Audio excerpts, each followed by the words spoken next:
Okay, I asked Elko once how Saban built Alabama. He said 4 things. Identity, we're the best. That's what he told him. Number 2, language. We have a common language. Number 3, standards. We don't lower our standards. Number 4, accountability. We hold people accountable to what they're supposed to do, which is the part that sucks. Nobody wants to hold people accountable on anything. That's environment. Okay, now, I'm going to give you one more, and then I want you to tell me what you think is your primary activator. So, Jessica, what is your group missing right now? Because you're trying to activate their drive. You're the leader. I would say environment and fear of loss. Okay, so I would sell these agents on one thing. You could work at home if that's what you want to do. You can be out there on if that's what you want to do. Let's all get in here together and get after it. We'll perform at a higher level if we're in here fighting with each other, fighting for each other. See, this is a big activator of my prey drive, embarrassment, because I'm a defensive pessimist, which means I think about things that we could do better. We could do that better. We could do that better. We could do that better. So for me, all of these activate my prey drive, but this is number 1. This is probably 2, 3. For me, 4, 5. That would be my 5. The way my prey drive is activated. Now, how many of you watched The Last Dance with Jordan and the Bulls? Anybody watch that? If you haven't, you need to watch it. It is a great example because Michael Jordan would create things to activate his prey drive. He would just make up things. Anything he could find. Because when you play at that level, you're looking for any kind of edge. Right? So they would say, we're putting the number 1 defender on you tomorrow night in the NBA. And he'd be like, oh, you don't put the number 1 defender on me? Let me show you how great I am versus the number 1 defender. He had the flu once. Scored 63 points with the flu. Why? Because everybody thought, man, he's not going to be any good tonight. He's got the flu. See, he thrived when people didn't think he could do it. And if he didn't have that, he actually made it up. He actually made it up. So could I use a perceived slight to activate my prey drive? Yes or no? Like, you don't think I'm good enough? Okay, I'll show you. Okay? Oh, you don't think I'm right? Like I could actually use a negative emotion, fear, disappointment, anger, rejection, whatever. I could actually convert that negative to a positive and use it. Okay? Now I'm going to give you one example, then we'll let you tell the people at your table what activates yours. I was supposed to be on this during the pandemic. I was going to be on Pete Vargas's big conference. Pete Vargas had this big conference. And I love Pete. And he does speaking and all this stuff. And I was going to be on Thursday day, and I was going to be on there with Tony Robbins and Damon John and all these famous people. And then Thursday came, and they said, you know what? We're kind of overbooked today, Coach Burt. We're going to push you to Saturday. But we're going to give you more time on Saturday. So the trade-off is we're taking you off the day with all these famous people, and we're going to put you on Saturday, but we're going to give you more time. So Saturday morning comes. I put a suit on. It's a virtual event. All right, I've got an hour. I'm going to get on there and coach for an hour to thousands of people, like 3,000 people. And I get a text message. And they said, well, we added Gary Chapman, who wrote the 5 Love Languages, and he's more known than you are. So we're actually going to decrease your time to 15 minutes. Okay? Because Gary Chapman, who wrote the 5 Love Languages, is on there. I'm like, 5 love language, whatever. Okay? Now, I'm just joking. Now, so now I've gone from being excited about this opportunity to I am pissed. You bumped me off Thursday because you didn't think I was good enough to be on there with Tony Robbins. Now you got me on Saturday, but I'm not good enough to take the full hour. You're giving Gary Chapman a full hour, and you're bumping me down to 15 minutes. And I'm mad. I got up, I got dressed, I put a suit on. It's a virtual event. And I'm like, man, what am I going to do with this anger? What am I going to do with all this anger right now? Because I'm about to go live to 3,000 people in a few minutes. And I said, here's what I'm going to do. I'm going to be so good that they ain't never going to forget it. That's what I'm going to do. And here's what they told me. After it's over, we're going to keep some of the speakers in the green room and to do Q&A, but Coach, we don't need you to do the green room. And I'm like, okay.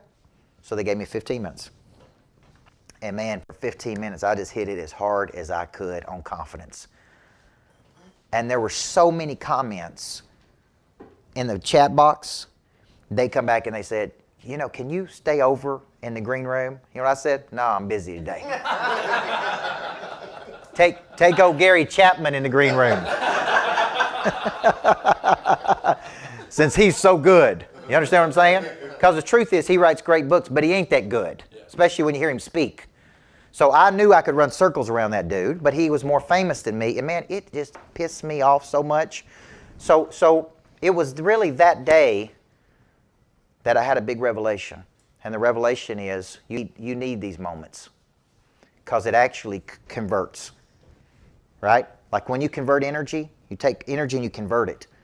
So you can convert negative energy to positive things if you just know how to do it. And you actually need those things to get to that level, like to peak up to that level. That is prey drive. And so it was just one of those moments in life, man. I walked out of there and went home and told my wife. She said, how'd you do? And I said, I hit it. It's all good. I feel good about it, right? And I impacted those people. So for you, I want you to tell the people at your table, what do you think is your number one activator of your drive? And if you've lost it, if you lost some of that drive, which one of these is it going to take to get it back so that you're operating at the highest possible frequency you can on a daily basis? Tell the people at your table what you think would do it for you. And what do you need to get back to bring it at that level? What do you need? Okay? Take a second right now and just tell them. All right, so think about this. How many of you operate at a higher level when you have structure? Okay. See, that's what I'm missing. See, confusion is randomness in motion.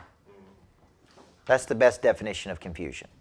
It means you just have a lot of just random activity that really doesn't produce or yield outcomes because you don't have a clear B. So when a person tells me they have a time management problem, I say, no, you have a confusion of time. Once you know the B, then you're either taking actions toward the B or not. You don't have a time management problem. You got a confusion of priority. Is this in the book? Yes. What you're saying right now? It's all in the book. And I go deep into all this. Trust me. 3 years worth deep. So I hear these things. Okay, I operate better when I have a structure.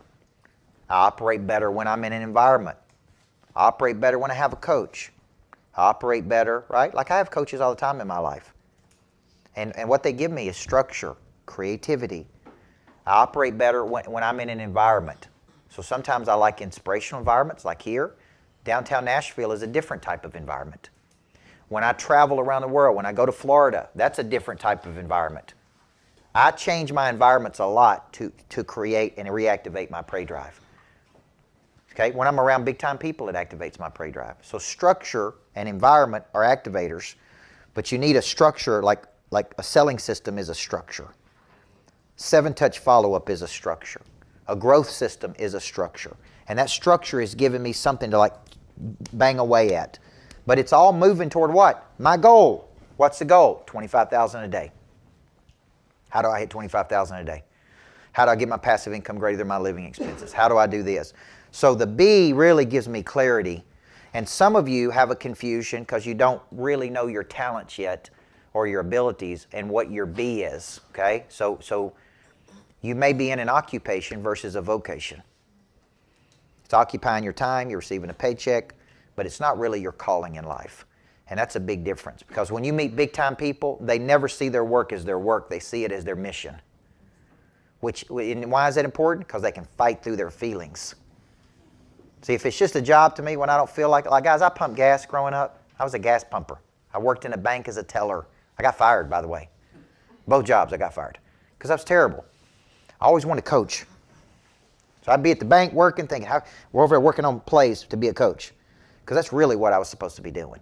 And once I started coaching, I was like, this is it. I ain't doing anything else but this for the rest of my life. I am fascinated and motivated by this. So think about that question. What fascinates you and what motivates you? And what could fascinate and motivate you for the rest of your life? See, I'm fascinated by what activates the prey drive inside of a person. That's from seeing thousands of people not reach their potential. And I always like to close with this. Why is this important? Nothing happens until the prey drive is activated. It don't matter how much sales collateral you have. It don't how much skill you have. It doesn't matter how much talent you have. Do you know how many players I coached that had talent but no pray drive? Do you know how many people I've coached? I'm like, man, that dude could be something if he would just get it going. Like there's still a missing structure here. So I like to say, why is this important? You know, one of the toughest part about my job is that there's been times I've had to give the eulogy at funerals. And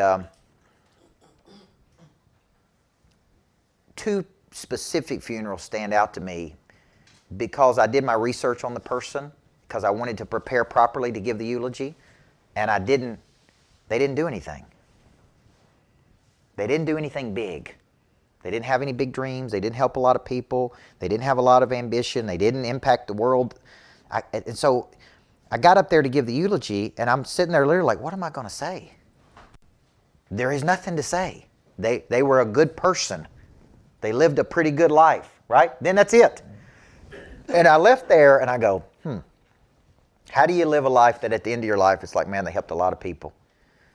They found their talents and skills. They really lived life they really pushed on their talent. That is why this is important, right? It's so that you live life in a way that at the end of that life you go, man, I left it all on the field. There is nothing left for me to give. I have given everything, right? That is ultimately why you need to activate this pray drive. Before I get started, there is one very important question I have to ask you. Coach Micheal Burt, Monster Producer Academy CEO. He's a personal friend of mine. What good is it to have knowledge with no desire? What good is it to have desire with no skill?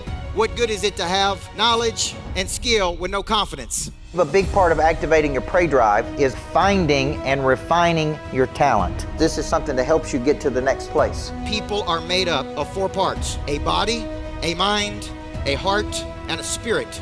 You need to know you, and then you need to have an awareness, and sometimes you don't even know what you need. So all 4 parts of our nature have to be clicking. Your hard skill solves my problem. The bigger the problem, the more money people will pay to solve it. Everything is valuable to your future. What I'm really paying you for is your past. A monster producer combines multiple skills to dominate a market. When you get to wake up every day and do what you love doing, man, it is hard not to be motivated. They think at a higher ordinance than everybody else. They want to create new things. I have a conviction about me, and that's the conviction that you feel when I talk, when I speak. It comes across as passion.